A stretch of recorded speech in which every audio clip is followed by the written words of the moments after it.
My favorite book. I love reading books. Today I started a new story about a brave knight. The knight's name is Leo, and he goes on many adventures.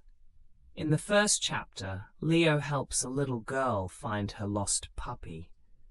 I imagined myself as Leo, riding a horse and exploring the kingdom. The pictures in the book were colorful and exciting. As I read, I felt like I was part of the adventure. I learned that being brave means helping others, just like Leo did. After finishing the first chapter, I couldn't wait to read more.